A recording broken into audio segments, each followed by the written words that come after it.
Have I got news for you? The Mail newspaper report that BBC bosses have sent out redundancy notices to some of its highest paid stars in a bid to cut costs, with talent and other executives being offered a golden handshake funded by you and me, of course, to exit the corporation. Now, I'm not sure this story is all it's cracked up to be. And the Beeb's erstwhile evening news anchor, the part-time prize fighter Hugh Edwards, has sought to KO the story, tweeting a photo taken with his lovely mother, stressing that these redundancy notices are a standard HR exercise, one of many sent over the years. Ironic that this pugnacious man of the people should be photographed with a glass of champagne in his hand. Old habits die hard for the media elite. I wonder if that bubbly was taxpayer funded.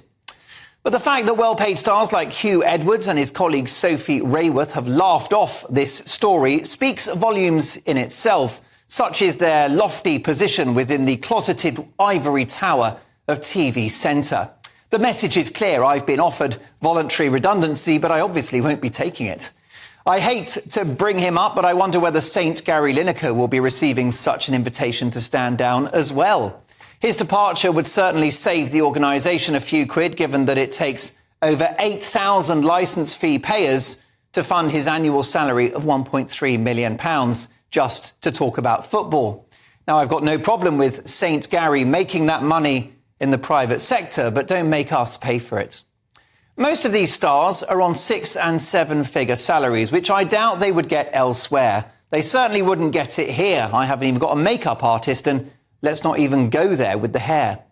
Another reason they won't accept this redundancy offer over at the Beeb is because the scheme is capped at £150,000. A large amount of money, I'll grant you, but small change to the privileged presenters over in West London. That sort of down payment wouldn't even touch the sides for these fat cat stars dining out on the largesse of a great British public who face prosecution and jail if they don't pay this annual TV tax. Now, the talented Zoe Ball presents the Radio 2 breakfast show. She's a great talent.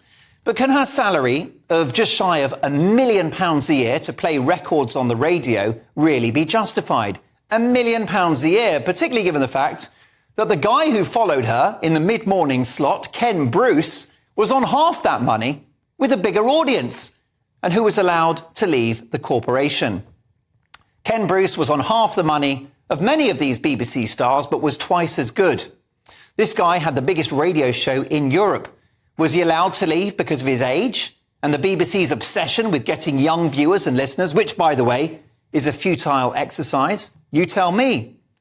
I do like the BBC, but I hate its funding model and I hate its profligacy and waste. It's a joke that a channel like GB News manages to turn out hundreds of hours every week of live broadcasting, both radio and TV, on a budget of about 11p a day, whilst the Beeb complains about its income, which currently stands at over £5.2 billion a year. Look at the money swashing around BBC Radio. Whilst somebody like Joe Rogan, the podcaster, enjoys a global audience of 11 million, that's 11 million people a week, for a programme recorded in his garage at home.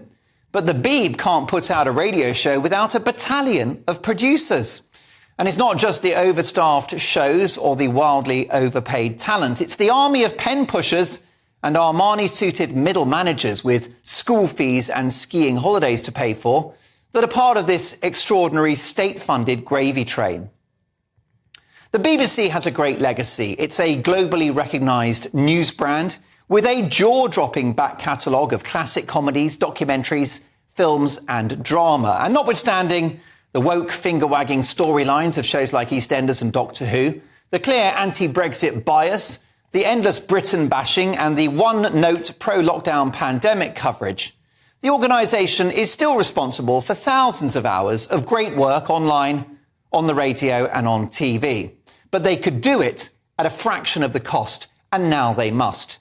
It's time the BBC took a pay cut and started living in the real world just like the rest of us.